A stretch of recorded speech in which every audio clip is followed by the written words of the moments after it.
But we're also light and shade and all that, changing the pace as well.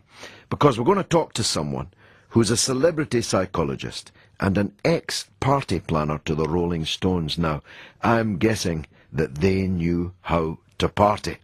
Jenni Trent Hughes is going to talk to us about the Christmas party season.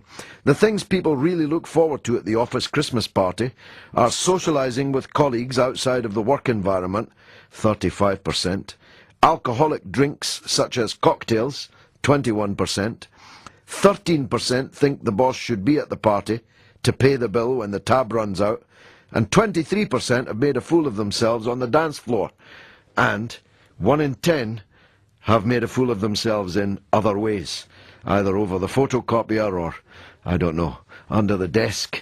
I don't know if any of it could compare to a Rolling Stones party, but that's the first thing I'm going to ask Jenni Trent Hughes. Jenni, thanks for joining us. Good evening. You've made me laugh already. You're probably sworn to secrecy and confidentiality agreements and so on, but could any office Christmas party match a Rolling Stones party? Do you want to know the wildest party I ever organised? I used to work for Atlantic Records, and so organised a whole large range of parties. And I once organised a party for 600 people for Henry Kissinger in Istanbul. My goodness. And trust me when I tell you, there was more wildness at that party than at your average Rolling Stones party. Well, so. I'm astonished on 2 counts. Henry Kissinger, one of the world's most boring men, and Istanbul, a rather straight-laced place back then.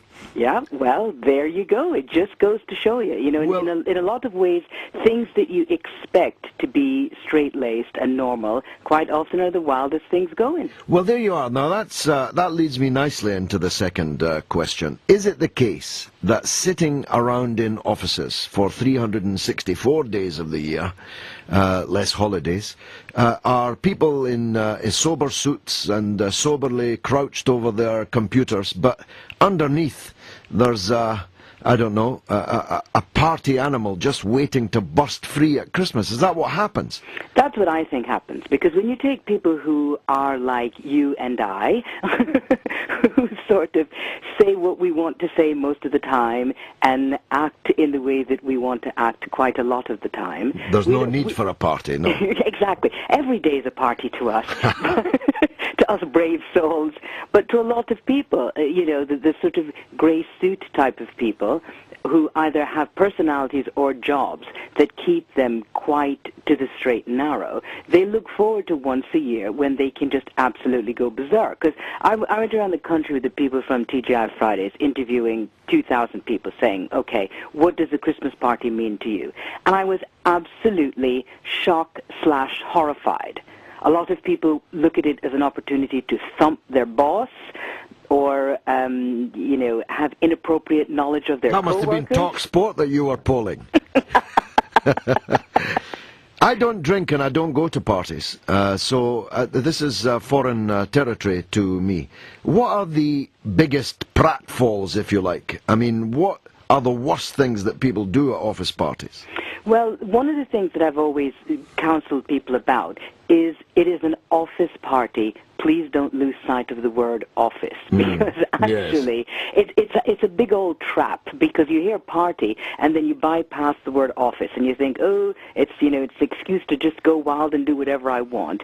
And the fact of the matter, somebody was telling me a story today about a party that they went to where someone stood up on the table, pulled down their trousers, exposed themselves, and, of course, then got fired the next day and couldn't understand why. He must have been a banker. A banker, I said. Well, I mean, what about drink? I mean, are parties normally outside of the office, or do they just transform the office environment into a boozer? Well, the whole sort of psychology of Christmas parties has changed a lot. Because you and I are the same age, and when we were younger and just starting out work, Christmas parties were still very formal occasions. So you got very dressed up, and you went to a nice restaurant, and everybody sat at a table and had a meal. The boss made a speech, you were all bored to tears, and then everybody went home.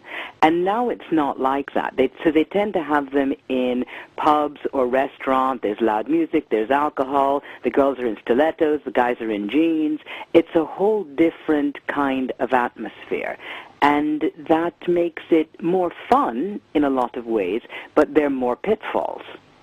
And what should you avoid then? I mean, basically you should avoid when you are in drink discussing anything with the boss, because you don't know where that's going to lead. Well, what a lot of people use it for is an opportunity to network. So, if you work in a company where there are a lot of people and you don't get a chance to speak to the higher ups very much, a lot of people think, oh, it's a party. This is when I'm going to tell Mr. Galloway my great ideas on how to reconstructure the system. And of course, that's the worst possible thing that you can do. If you want to network at a party, don't discuss business. Treat it like a date, Be nice to the person, talk to them about themselves, get them to know you as a face more than just a name or a number. And then in January, if you want, go in and tell them your business ideas. But don't use the Christmas party to ask for a raise, try to thump your boss, or unload your brilliant idea that's going to save the company. Because most likely those three things will backfire on you. Now, I was surprised looking at the notes of your conversation with my producer that only 1 in 10 of office party goers have gone a little further than the last dance, gone a little further than the slow dance. I would have thought it was higher than that. Is that a reflection on the fact that people generally don't fancy other people in their office, or what? Well, either that or they've gotten around to the dirty deed before Christmas Before the party, before Christmas, yeah. January the 20th. Yeah, but it's funny because it's like the statistics on, all the different statistics on making a fool of yourself on the dance floor. I have a 16-year-old son, and I was telling him recently that I thought that I was a very good dancer. And he said to me, have you looked at yourself dancing recently? So I kind of ran over to the mirror, in front of the mirror, and threw some moves, and I thought, oh my word, I'm awful. Very last decade, yeah? You and me both. More than last decade. You and me both. Dancing, should you ask the boss for a dance? I would say not. But, I think actually that if you're the boss, you really should make a token appearance, shake a few hands, and then you're probably better off leaving. I'd actually like to go out. Leaving your credit card behind the bar, I presume. Oh, absolutely, because nobody wants the boss to be there, and everyone wants the boss to pay. So he or she should just come in, say hello, pay, and then leave. Well, there are no Christmas parties with my staff. Jenny, you've got a marvellous voice, if I may say so. Thank you very much. You sound just like a lady that used to work for Atlantic Records. Very cool. Jenni Trent Hughes, thank you very much indeed. Celebrity psychologist. Tell me your horror stories or otherwise about Christmas parties, office parties. Text 81089. Email them free through the website at talksport.co.uk.